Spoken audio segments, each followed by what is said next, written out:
Dear viewers, factory में सबसे पहले भट्टी के अंदर आग जलाई जाती है और इस भट्टी का टेम्परेचर 1200 डिग्री सेंटीग्रेड रखा जाता है। फिर इसके बाद कांच बनाने के लिए सैंड को छाना जाता है और साथ में सिलिका यानी सोडा मिक्स किया जाता है। फिर इस मिक्सचर को जलती भट्टी में फेंका जाता है। टूटी हुई कांच की बोतलें और चूड़ियाँ भी रॉ मटेरियल के तौर पर इस्तेमाल की जाती हैं। कुछ फैक्ट्रियों में रेत और सोडे की बजाय कांच के स्क्रैप से काम चलाया जाता है। जैसा कि आप देख सकते हैं कि किस तरह वर्कर कांच के टुकड़ों को भट्टी में फेंक रहा है। यहाँ पर वर्कर्स के लिए कोई एहतियाती तदाबीर भी नहीं है। आप देख लें कि इस शख्स ने सिंपल जूता पहन रखा है, जबकि टूटा कांच इसके पांव को जख्मी भी कर सकता है।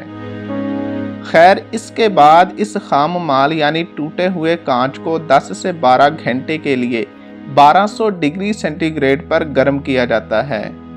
10 से 12 घंटे के बाद ये कांच लिक्विड फॉर्म में तब्दील हो जाता है, जिसको वर्कर्स लोहे के लंबे रॉड पर लपेटकर बाहर निकालते हैं। ये कांच इतना गर्म होता है कि अगर खुदा न खास्ता जिस्म पर गिर जाए तो जिस्म के आर पार हो जाए। खैर, लोहे के राड पर लपेटकर कांच को बाहर निकाला जाता है और फिर इसे ठंडा होने के लिए रख दिया जाता है और साथ बैठा शख्स एक आले की मदद से इस कांच को दबाता है और कांच लंबी शक्ल इख्तियार कर लेता है। ठंडा होने के बाद इसको कलर दिया जाता है और दोबारा भट्टी में गर्म किया जाता है। फिर इसके बाद लोहे के राड पर लपेटे हुए कांच को एक और छोटी भट्टी में ले जाया जाता है, जहां पर चूड़ी बनने का प्रोसेस शुरू होता है। कांच जब दोबारा मेल्ट हो जाता है तो सामने लगे लोहे के बड़े रॉड पर इस कांच को बारीक करके लपेटा जाता है, जिससे लंबे लंबे स्पाइरल बन जाते हैं।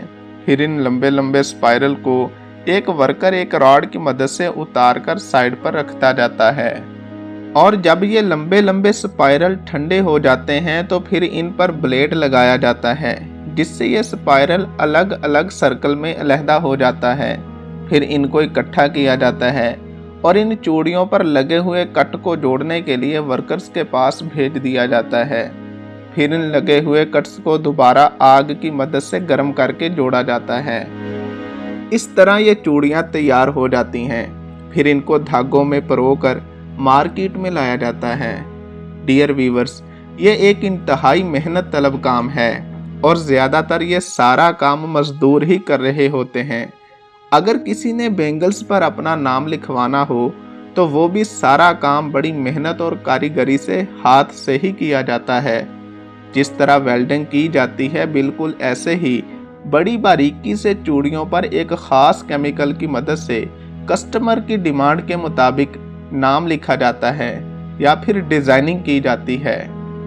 जैसा कि आप देख सकते हैं कि कस्टमर की डिमांड के मुताबिक चूड़ियों पर सोबिया नाम लिखा गया है। तो डियर व्यूअर्स, ये थी हमारी आज की इंफॉर्मेटिव वीडियो। नेक्स्ट एक और ऐसी ही वीडियो के साथ फिर हाजिर होंगे। अपना ढेर सारा ख्याल रखिएगा। मिलते हैं नेक्स्ट वीडियो में। अल्लाह हाफिज़।